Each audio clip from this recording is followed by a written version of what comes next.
네, 오늘은 베드로에게 임한 환상이라는 제목으로 하나님 말씀 증거할 때 많은 은혜를 받으시기 바랍니다. 베드로와 고넬료는 두 사람 사이에 전혀 연계점이 없는 사람들이었습니다. 한 사람은 신흥 종교의 대표자였고요, 또 한 사람은 로마의 관료였습니다. 그러니까 이 둘 사이에 아무런 접점이 없습니다. 그런데 하나님께서는 이 두 사람을 만나게 하시고 그로 인해 복음 사역에 큰 전환점을 갖게 하셨습니다. 여러분, 사람과 사람 사이의 만남, 교류를 통해 무슨 일이든 이루어지게 되는 것입니다. 사람을 만나지 않으면 아무 일도 일어나지 않습니다. 그러니까 우리가 아무 일도 일어나고 싶지 않으면 사람을 안 만나면 아무 일도 안 일어나게 돼요. 그죠? 결혼을 하려고 한다. 그러면 어떻게 해서든지 그 대상이 되는 이성을 만나야 되겠죠. 아무도 만나지도 않고 또 누가 소개해 준다고 해도 싫다고, 그러면 어떻게 결혼을 혼자서 할 수가 있겠습니까? 근데 이 사람과 사람의 만남이라는 것은 우연적인 요소가 참 큽니다. 각자 서로 인연이 된 관계에 가만히 보면은 그게 처음부터 계획하고 분석하고 준비해서 된 것이 아니더라는 것이죠. 어떻게 하다 보니까 만나게 된 거예요. 여러분, 우리 옆에 있는 사람들 한번 보세요. 어떤 인연으로 만나게 됐습니까? 잘 몰라요. 어떻게 하다 보니까 이렇게 만나게 된 거예요. 그죠? 여러분, 인생 가장 중요한 사람이 누구죠? 내 인생에 있어서 가장 소중한, 이게 빨리 튀어나와야 부부 관계가 원만한 것입니다. 배우자죠, 배우자. 인생 가장 중요한 이 배우자조차도 그런데 우연한 계기들이 서로 연결되고 맞물려지다 보니까 이게 만나게 된 것이지, 이게 뭐 내가 그 사람을 만나기 위해서 10년 전부터 막 주도 면밀하게 계획하고 분석하고 쫓아다니고 하나하나 퍼즐 맞추듯이 모든 계획이 딱딱 들어맞아서 그렇게 만나게 된 게 아니죠. 그렇지 않습니까? 여러분, 옆에 앉지도 않았지만 어쨌건 내 배우자 한번 생각해 보세요. 내가 이 사람 만나고 싶어서 만났습니까? 어쩌다가 만났는지도 몰라요. 그죠? 그렇게 만나는 거예요. 근데 인연이라는 건 참 중요합니다. 한 사람의 인생뿐만이 아니라 여러 사람의 인생을 바꿀 수 있습니다. 그런데 그 중요한 요소가 대부분 우연이더라는 거예요. 그래서 인생이 참 아이러니한 것 아니겠습니까? 그런데 여러분, 사실 이게 우연인 것 같아도 이 모든 인연이 하나님의 섭리 가운데 이루어진다는 사실입니다.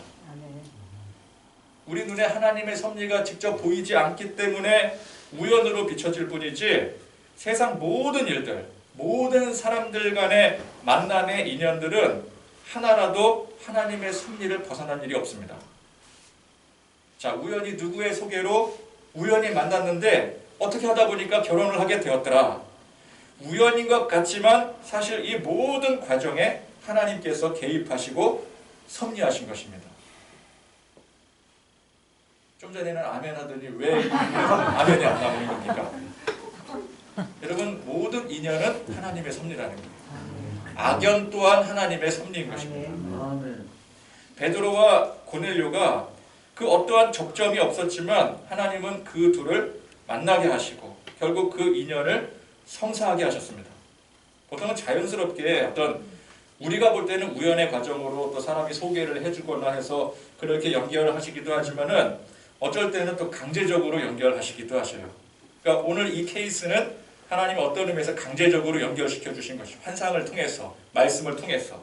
어쨌건 하나님은 우리로 하여금 인연을 만들어 가시고 그 인연들을 통해서 일을 이루게 하신다는 것입니다. 그래서 우리는 서로의 만남이 소중하고 귀한 것입니다.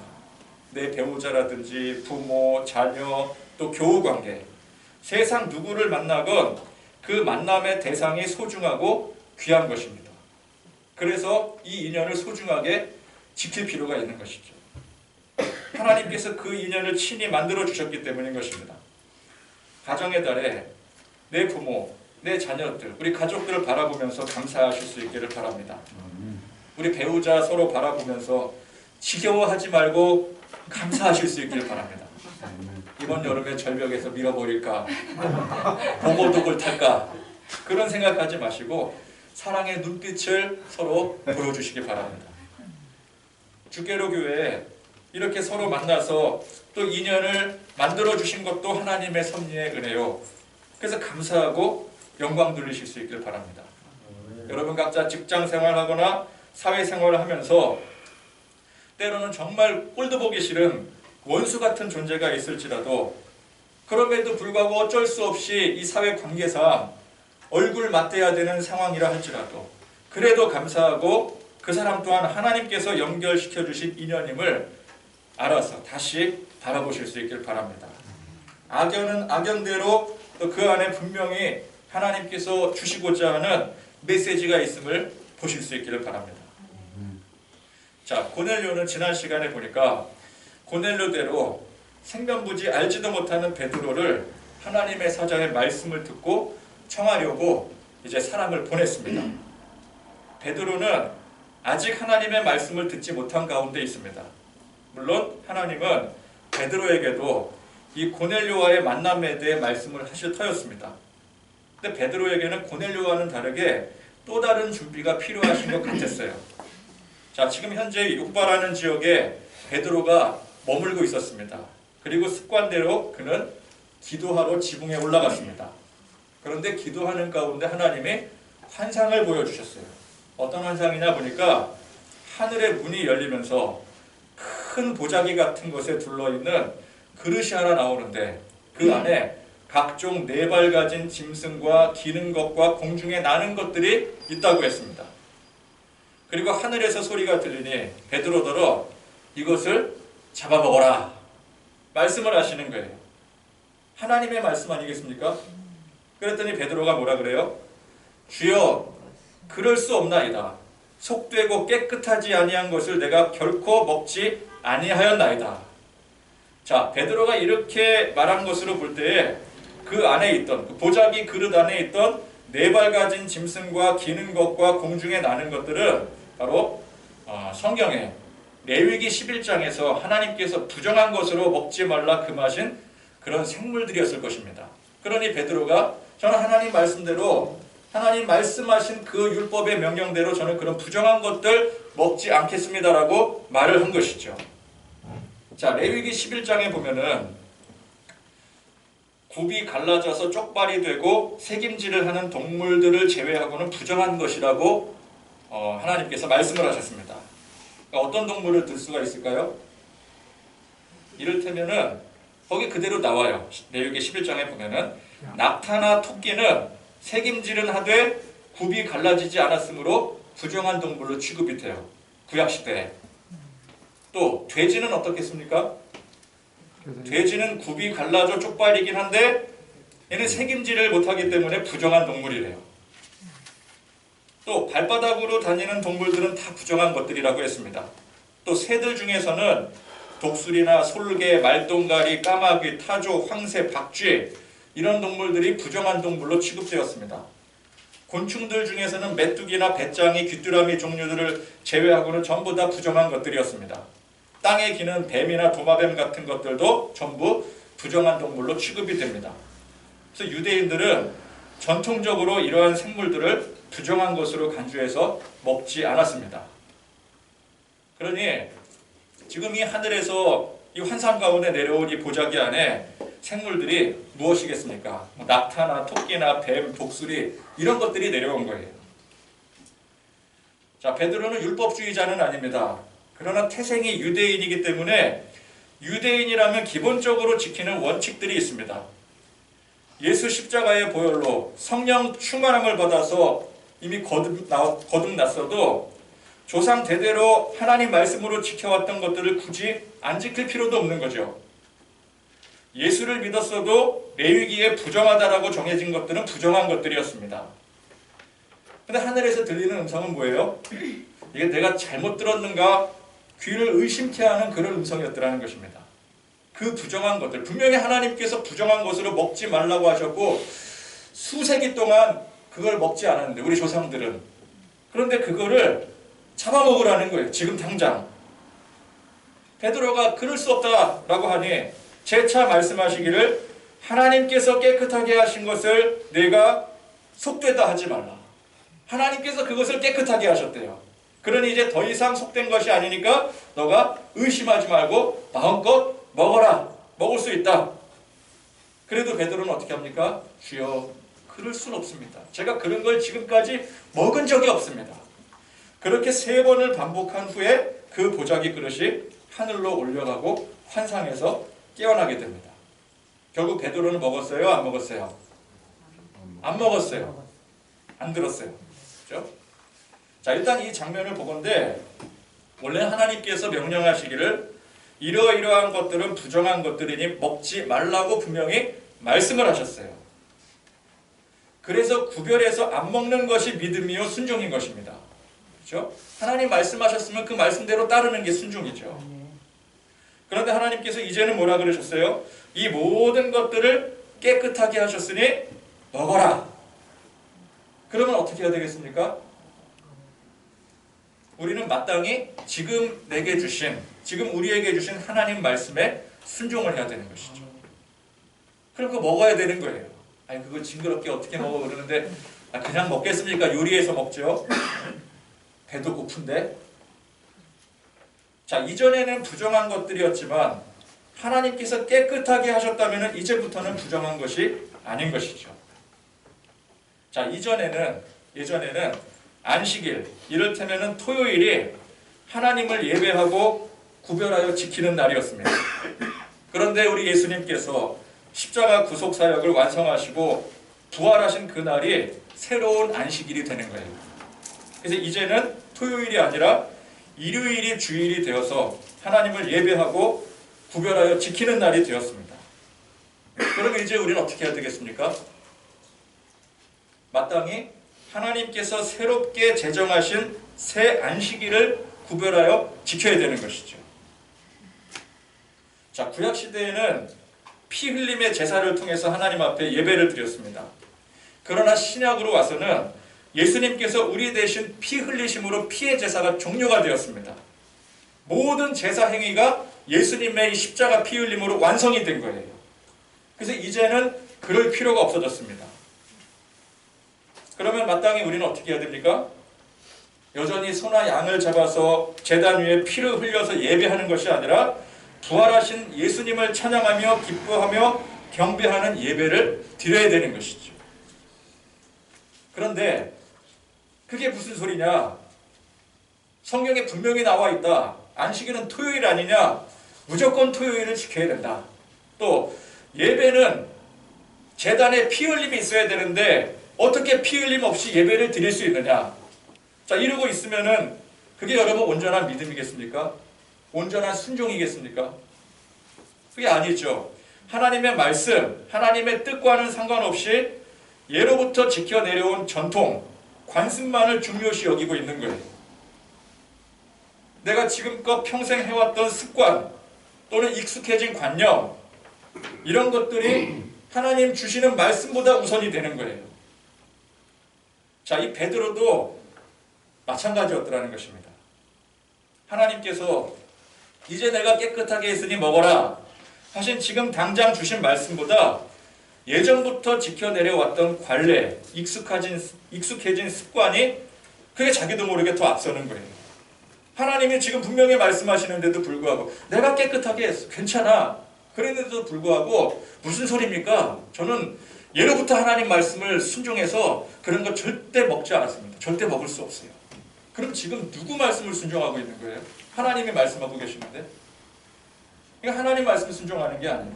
나는 하나님의 말씀에 순종하는 거라고 생각했는데 사실은 예로부터 이어져 내려온 관습에 따라 살았을 뿐이었던 거예요. 복음의 말씀을 선포해도요, 정작 이 예전부터 해왔던 익숙해진 습관 때문에 제대로 이 복음의 진리의 말씀이 받아들여지지 않는 예가 너무나도 많은 것입니다. 기복신앙이 예를 들면 그렇다고 할 수가 있어요. 이 기복신앙에 물들어 있으면 아무리 복음을 설명을 해도 복음을 못 받아들여요. 왜? 그게 이미 나를 지배하고 있기 때문에. 누구보다 교회에 열심히 봉사하고 충성하는데 어떤 관습이 그 사람을 다스리고 짓누를 수가 있습니다. 그러면 그 사람에게는 복음의 진리가 들어갈 수가 없는 거예요. 그래서 여러분, 복음은 어린아이들, 이제 막 이 복음을 받아들인 초신자들이 오히려 스펀지처럼 그냥 이 복음을 쫙쫙 흡수하기가 쉬울 수가 있습니다. 왜? 이런 사람들에게는 어떤 교회에 예전부터 내려왔던 전통이라든지 관념 이런 게 애초에 없기 때문에 이 진리의 메시지를 믿으면 듣는 대로 쉽게 받아들일 수가 있는 거예요. 아무 거리낌 없이 받아들일 수가 있죠. 걸림돌이 없는 거예요. 여러분, 우리가 복음의 진리, 말씀의 진리를 받아들이는 데 있어서 전통이라든지 관습 같은 것들은 아무런 도움을 주지 못합니다. 오히려 방해가 될 뿐이에요. 오로지 겸손히 낮아진 마음, 어떤 지금까지 지켜왔던 전통에 대한 고집이 아니라 성경 말씀 진리에 대한 관심과 순종하는 마음이 중요한 것입니다. 베드로는 성령 충만함으로 거듭난 사람이었습니다. 예수 십자가의 복음을 가장 앞장서서 전하고 가르치고 인도하는 사람이었습니다. 근데 그랬던 베드로에게도 이 오랜 율법주의적인 전통, 이 관념이 그가 더 앞으로 나가는데 방해를 하고 있었더라는 거예요.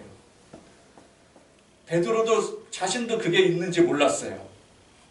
당연히 다 없어졌는 줄 알았는데, 은혜 받고 다 치유됐는 줄 알았는데 자기도 모르는 가운데 아직도 그 잔재가 뿌리 깊게 남아 있었던 것이었습니다.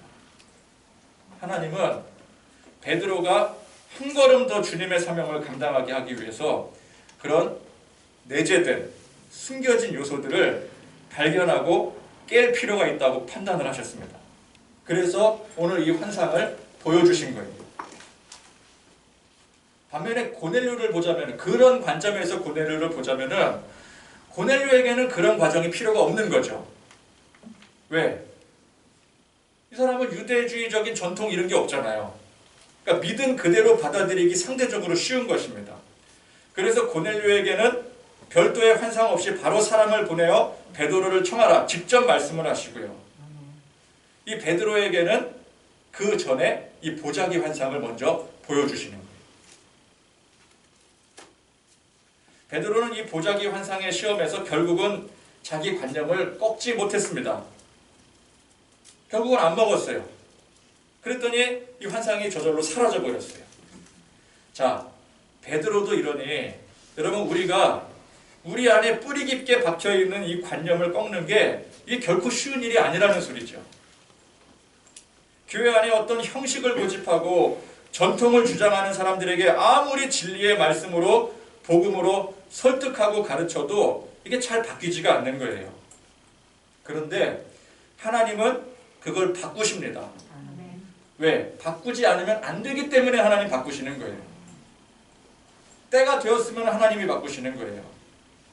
당장 이 보자기 환상의 시험을 통해서는 베드로가 바뀌지 않은 것 같아요. 그러나 이 환상은 시작 단계였습니다. 하나님은 이 베드로 안에 아직도 남아있는 이 자신의 전통에 대한, 자기 관념에 대한 뿌리를 뽑으시려고 작정을 하셨어요. 그리고 그것은 베드로가 이방 선교를 향해 나아가는 데 있어서 매우 중요한 과정이었습니다. 자, 이 베드로가 이 율법에 대한 관념이 여전히 자기도 모르는 그 안에 뿌리 깊게 남아있던 것처럼 이 이방에 대한 관념도 마찬가지였습니다. 물론 베드로는 마음이 많이 열려 있었습니다. 사마리아와 땅끝까지 이르러 증인이 되라고 하신 그 예수님의 말씀을 베드로는 잘 알았어요. 직접 들었잖아요. 그죠? 그리고 베드로는 유대인들뿐만 아니라 이방인들에게도 십자가 복음의 말씀을 열심히 증거했습니다. 그러니까 우리가 볼 때 베드로가 이 정도면 잘하는 거 아니냐, 마음이 다 열린 거 아니냐. 그런데 하나님 보시기에는 그것만으로 부족했던 거예요. 그에게 누구도 볼 수 없었던, 하나님만 아시는 여전히 뿌리 깊게 박혀있던 그 유대적인 민족의식이 있었더라는 것입니다. 그러니까 이게 마음이 많이 열린 것 같아도 그게 그 의식이 뿌리째 다 뽑혀나간 게 아니었던 거예요. 물론 지금 현재 상태에서도 베드로는 더할 나위 없이 훌륭합니다. 이방인만 복음의 대상입니까? 수많은 유대인들이 십자가의 복음을 외면하고 있어요. 그럼 이방인들에게도 복음을 증거해야 되겠지만 유대인들에게도 복음을 증거해야 되는 것 아니겠습니까? 그런 논리로 치자고 보면은 유대인들에게만 복음 전하는 그거 뭐 어때? 그것도 좋은 그런 사람도 있어야지. 여러분 유대인들 대상으로 복음을 전하는 일도 방대하고 매우 위대한 일입니다. 그러나 지금 이 상태가 훌륭해 보이더라도 하나님 보시기에는 아니었던 거예요. 여러분 복음의 진리는 편협되면 안 됩니다. 마음속 깊숙이 민족의식에 사로잡고 있고 율법주의가 여전히 뿌리 내려 있다면 그거는 온전한 복음의 상태가 진리의 상태가 아닌 거예요. 성령 충만하여 열심히 주님의 십자가 사명을 감당할 때는 그 근원적인 문제가 보이질 않습니다. 그러나 하나님께서는 먼저는 이 보자기 환상을 통해서 베드로의 숨겨진 그 내면의 근원적 문제를 드러나게 하시는 거예요. 이거는 평소에 베드로조차도 몰랐던 모습이었어요. 내 안에 아직도 관습이 있고 율법주의적인 관념이 남아있다는 것을 자기도 몰랐는데 이 보자기 환상을 통해서 그게 드러나게 된 거죠. 그리고 그것을 바로 다음에 이어질 이 고넬료와의 만남을 통해서 깨닫게 하십니다. 자, 이 환상이 끝난 직후에는 베드로도 속으로 의아했어요. 분명히 이게 나에게 주시는 뭔가 메시지가 있는 건데 이게 도대체 무슨 의미인지 그걸 알지 못했어요. 근데 그 찰나에 마침 고넬료가 보낸 사람이 도착을 했습니다. 베드로는 지금 이 사람들이 도착한 이 일과 방금 전 그 환상과 연결지어서 생각을 했겠죠.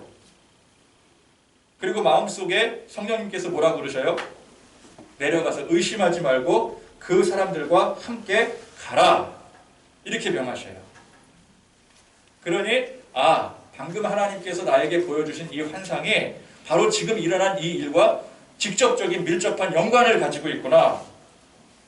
그렇게 생각이 드는 거예요. 그랬더니 이 환상이 무슨 뜻인지 딱 떠오르게 되는 거죠. 그걸 알게 되는 거죠. 무엇이겠어요? 일단 하나님이 지금 이방인을 만나라고 하는 거거든요. 하나님이 지금 나에게 이방인을 만나게 하시는구나.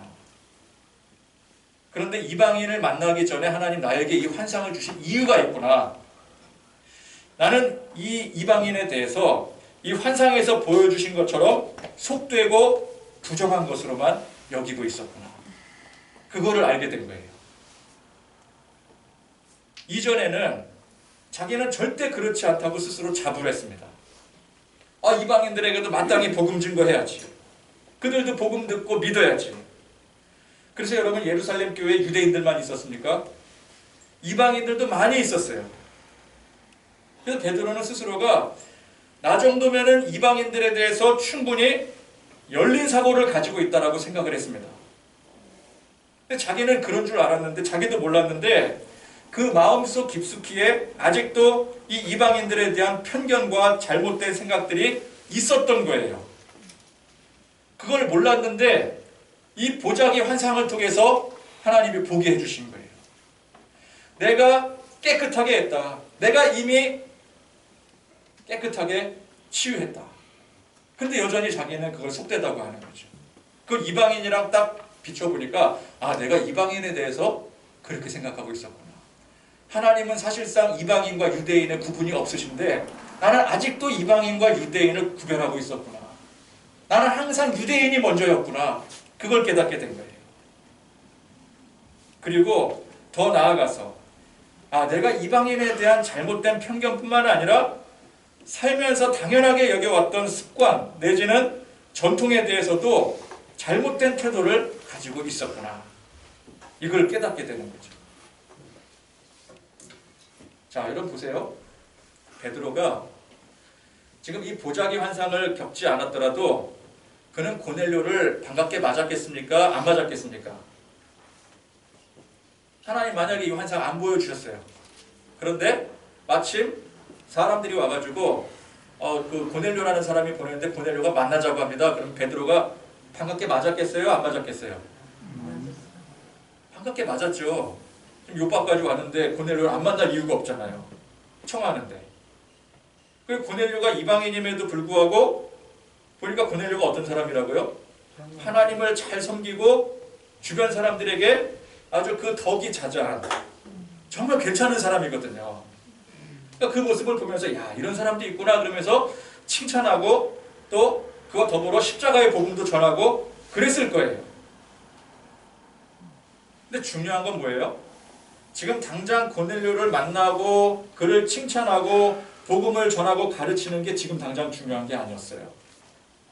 먼저 베드로의 그 마음의 태도, 자기도 모르는 그 뿌리 깊은 관념, 편견을 깨는 게 중요한 것이었어요. 이 환상을 하나님께서 보여주시지 않았더라면 베드로 스스로도 자기 안에 그런 편견이 있는지도 몰랐어요. 좋게 만나고 복음까지 전했을 거라고요. 그러니까 우리는 뭘 그렇게 그 정도까지 해야 될 필요가 있나? 뭐 그렇게까지 하지 않더라도 베드로 이미 잘하고 있는데 너무 욕심이 좀 과한 거 아닐까? 그렇게 생각할 수도 있어요. 그죠? 이 환상 안 보여줘도 베드로는 잘할 사람이에요. 고넬료 잘 만나고 칭찬하고 격려하고 복음도 전할 사람이라고요. 지금까지 그렇게 해왔기 때문에. 그러니까 우리는 뭐 100%까지는 아니더라도 90% 정도만 잘해도 된다고 생각을 합니다. 그러나 여러분, 진리는요, 진리. 다른 게 아니고 진리는 90% 잘한다고 그게 진리가 되는 게 아니에요. 여러분, 진리는 몇 프로입니까? 100%. 진리는 100%여야 돼요. 100% 완전해야 그게 진리예요. 100% 온전한 진리가 진리인 것이지 90%까지면 된 거 아니냐? 근데 그건 진리가 아니에요. 여러분, 우리가 하나님을 믿는데 내가 90%까지는 믿겠는데 10%는 아닐 수도 있어. 이러면 이게 믿는 게 아닌 거죠. 난 창세기는 믿겠는데 요한계시록은 못 믿겠어. 그럼 그 믿음입니까? 창세기 1장 1절을 믿는다는 것은 성경 전체를 믿는다는 거예요. 안 믿으면 창세기 1장 1절부터 안 믿어져요. 그러니까 믿음은 100% 아니면 빵프로인 거예요. 중간이 없어요. 그럼 과학에서 법칙은 100% 완벽해야 법칙이 됩니다. 조금이라도 단 1%라도 예외가 생기면 그건 법칙이 될 수가 없어요. 그냥 가설이 될 뿐이에요. 하나님은 성도가 더 완전한 모습으로 복음의 진리 안에 거하기를 원하십니다. 이건 욕심이 아니에요. 당연히 그래야 되는 거예요. 왜? 우린 진리 안에 거해야 되는 거지 진리 비스무리한 거에 거하면 안 되는 거거든요. 오직 진리가 우리를 자유케 하는 거예요. 여러분, 우리 삶의 모습에서, 삶의 영역에서 60%, 70%까지 열심히 하는 것은 칭찬받을 일입니다. 하나님은 우리가 좀 30% 혹은 40% 못했다 하더라도 나머지 잘하는 부분에서 칭찬하시고 격려하십니다. 우리가 실수하고 넘어지는 일에 대해서 하나님 관대하세요. 그러나 참 진리에 대한 부분에 있어서만큼은 절대 그렇지 않다는 거예요. 요거를 여러분 잘 분별하셔야 돼요. 무조건 100% 우리가 다 잘해야 되느냐? 그게 아니라는 것이죠. 하나님은 가만 보세요. 성경 가만히 보세요. 진리의 말씀, 십자가 진리에 대해서만큼 100%를 요구하세요. 그러나 그 외 행위에 대한 부분을 설령 90%를 못한다 할지라도 하나님은 10%를 칭찬하시는 분이세요. 그걸 우리가 잘 알아야 돼요.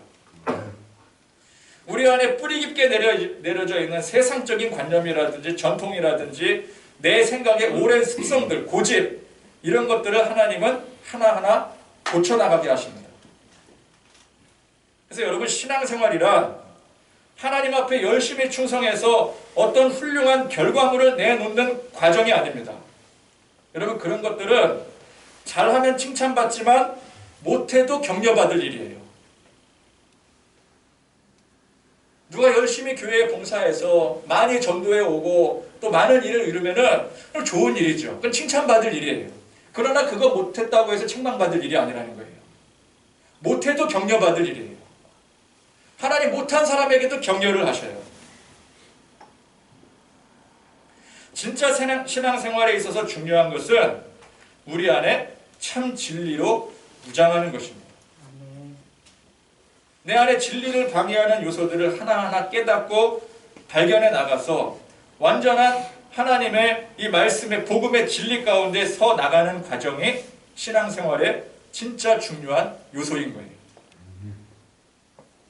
여러분, 우리는 다 우리 안에 나만이 가지고 있는 어떤 습성이나 관념들이 있죠. 그것이 때로는 편견이 되기도 하고 고집이 되기도 합니다. 근데 이러한 요소들을 나 스스로 알 수도 있고 모를 수도 있어요. 그렇죠? 아는데도 불구하고 못 고치고 있다면 그건 그것대로 문제죠. 근데 모르고 있는 것도 문제예요. 모르는데 나는 그걸 잘못 착각해서 잘하고 있는 줄 알고 있으면 그거 어쩌겠습니까? 그건 더 문제죠. 하나님은 우리 안에 이러한 문제들을 드러나게 하십니다. 베드로에게 환상을 통해 드러나게 하신 것처럼 우리에게도 때로는 환상으로 또는 어떤 사람들과 관계를 통해서 또 어떤 사건들을 통해서 또 문제들을 통해서 자꾸만 드러나게 하시는 거예요. 드러나게 하고 발견하게 하고 깨닫게 하고. 여러분, 내가 배운 신앙, 내가 유지해왔던 그 신앙 생활이 그게 올바르다고 무조건 고집하고 주장하면 안 되는 거예요.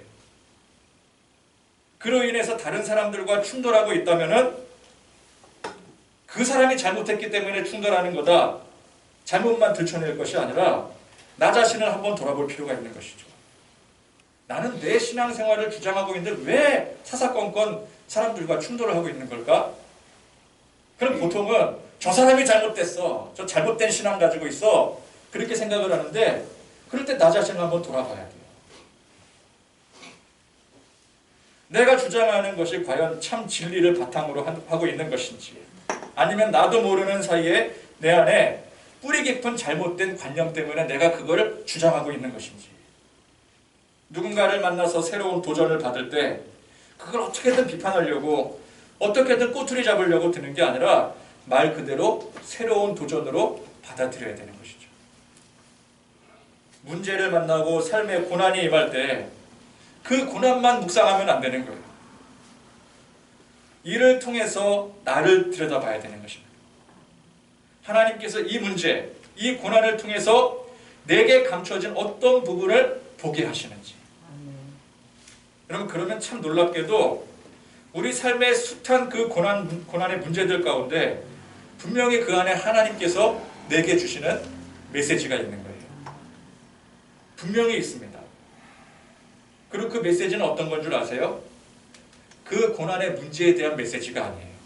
그것과 전혀 다른 메시지가 들려요. 내 내면에 이전에는 미처 발견하지 못하고 깨닫지 못한 것들에 대한 메시지인 것입니다. 여러분, 훌륭하고 완벽해 보이는 베드로도 하나님은 그의 문제, 그의 약점을 들춰내서 고치십니다. 그가 열심히 하는 그런 부분들이 아니에요. 바로 진리에 대한 부분이에요. 하물며 우리 성도들의 삶 속에 하나님은 언제나 우리 안에 약한 부분들, 또 부족해서 고치고 보완해야 될 부분들을 고치시기 위해서 지금도 열심히 하나님은 우리를 위해 분주히 일하셔요. 그래서 여러분, 서로 간의 만남을 소중히 여기시기를 바랍니다. 아멘. 관계를 통해서 하나님은 우리를 더 진리 가운데 서게 하시기 때문에 그래요. 내 부족함을 상대방을 통해 보게 하시고 또 도전받게 하시고, 그래서 더욱더 성장하게 만드십니다. 여러분, 고난을 통해서 배움을 얻으시기를 바랍니다. 고난이야말로 성도가 더 성장하게 하는 하나님의 섭리이기 때문인 것입니다. 문제 해결이 중요한 것이 아니라, 지금 이 문제가 있기 때문에 이 문제를 해결하는 게 중요한 것이 아니라 그 가운데 나를 발견하고 하나님의 뜻을 발견하고 성찰하는 것이 더 중요한 것입니다. 그래서 여러분, 우리는 우리 주 안에서, 하나님 안에서 더욱더 낮아지고 더욱더 겸손히 하나님의 진리 안에 온전히 거할 수가 있게 되는 것입니다. 오직 주 안에서 우리 주님 바라보시면서 주의 진리 안에 날마다 바르게 서가는 그런 저와 여러분들이 되실 수 있기를 간절히 축원드립니다. 아멘.